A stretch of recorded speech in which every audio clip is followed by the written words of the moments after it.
Hey, Grindtown Rap Gang, bang, bang, bang. Mike Bigger, a.k.a. Killer Kill. You're watching me on GoodFellaMedia with the homie Q West. I went to Morehouse, not great for more than school. Morehouse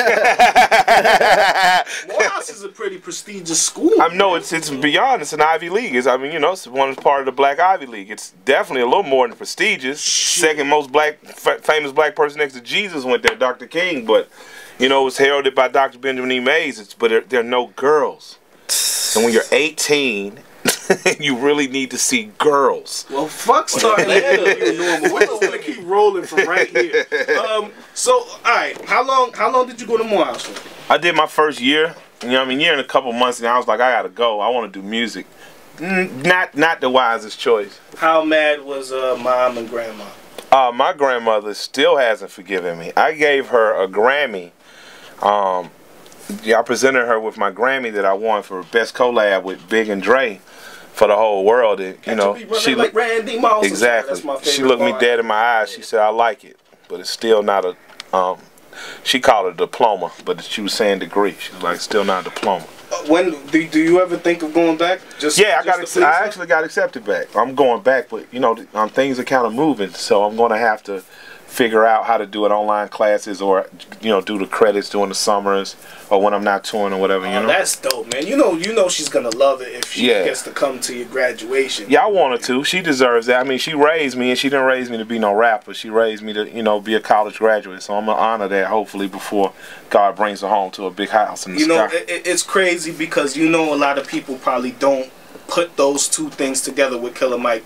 And you know, it's mostly stereotypical, and because of, I guess, the aggression that comes in the music. But you're a very intelligent guy. Well, Huey Newton was very aggressive and very intelligent. So was Malcolm X, and Martin, it could be argued, was an aggressive pacifist. I believe that intelligence breeds.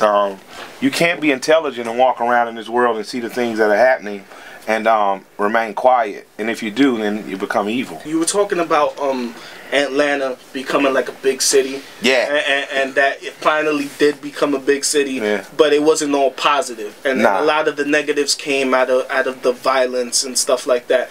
Did that kind of steer you away from the school life also? Nah, not for me. I mean, I hustled, but I mean, that didn't interrupt my school.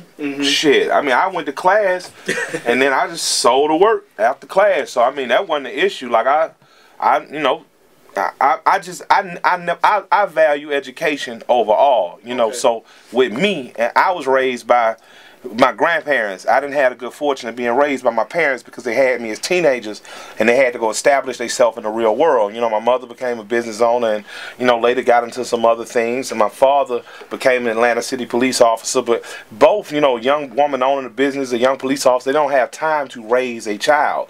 So my grandparents, my mother's parents raised me, and they were both out of, you know, the World War II era. One was born in 22, one was born in 32. So, you know, their philosophy was, you know, self-sufficiency, independence, and education, and that's what I adhered to. My grandmother wanted me to go to Tuskegee University. She was from Tuskegee, and you know, my compromise was I'll go to Morehouse. I didn't want to be. Yeah, I didn't want to be that far from home. Yeah. But so for me, education is what you are supposed to want and at least as an African American male, because everything in this society is already against you. You know, based on my size, based on my color, there's a certain perception of me. So I have to do everything I have to do to break that perception and set my own bars and my own perception. So for me, being an intelligent man, being able to move amongst the social elite and my brothers on the street is what matters. So I would get up, I'd set my classes early, I'd do my psych class at 8, whatever else I had, you know, English by 10, I'd be jumping out by 12. I'd be taking orders. I'd be picking up a quarter brick or so about 2 o'clock and getting to work by 3. Someone asked my grandmother like 3 days ago, no, actually about a week ago, what was Mike like as a kid? And she looked me firmly in the eye and said he was bad as hell. Like there's never been a point in my life I have not been a variation of Killer Mike. I was mischievous as shit. My grandma would give me $20 to tithe at the church. I convinced my uncle who had learning disabilities to take the 20, go downtown, we go to the candy lady, buy candy, go to Sunday school, sell it, take 30 30, 35, ride downtown, go run errands for the pimps and whatnot, cigarette runs, get more money.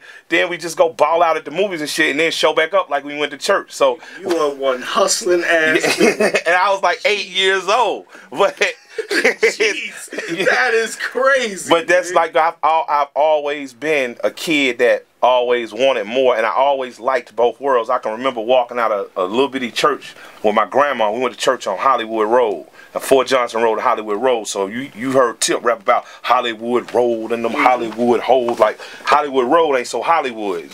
It's don't sound like. Yeah, it's connected to Gun Club Road for real name. But we walk out of church. And I like church, you know what I mean? I like the preachers, I like the intelligent talk that was happening. And we walk out of church, and the first thing I see was this trap house, man. It was like Cadillacs and Buicks and Benzes parked out there. And I liked that. That excited me. But I balanced it early. So, you know, I'd be in class, and my best friend Sleepy be outside the window on his bike with 7 more dudes from the neighborhood. But my thing was, I never wanted my grandmother to be sad to hold her head down. Yeah. And if all I had to do was bring home A's and B's, that was too easy not to do. But the minute that book closed, I was in the street. I was on the block. What are some of the things that you used to see or you still see happen in churches that kind of get to you and you bring up in the music? Well, I talk about the good stuff and like God in the building. Because you are the church, as you know, as taught by, you know, Western Christian philosophy. The church is in you. You know, and Gospel of Thomas talks about that. One of the lost gospels saying that you're dwelling, that God's dwelling in you. So it's my firm belief that as I'm looking at you, I'm looking at a church. I'm looking at this man, and I'm to respect you as that. You know what I mean? Treat you as though God's in you. Let me rephrase that. The church as I'm getting to that. No, I'm getting to the church as an organization. The church is a business organization, as a social organization, has failed the people miserably. You know, if we, and this is no rant against any particular religion and or religious sect, but I'm just saying that if there was Bill Maher said this, if there was a daycare center that was systematically abusing and raping young boys, they'd be burnt down, demolished. Yeah. But the church never will be. If there was a famous rich black actor who was accused of raping and molesting 3 boys, you never gonna see his movie again. True. But time and time again, our forgiveness comes at the suffering of the victim in the name of God. And God said, whatever you do to the least of my children, you do also unto me. So to me, if you hurt a child, you deserve to die. That's just what it is. Because if you're hurting God and God is vengeful, and you know, you should be dead. You should go. And if you're the shepherd of a flock and you're leading that flock astray, you should die.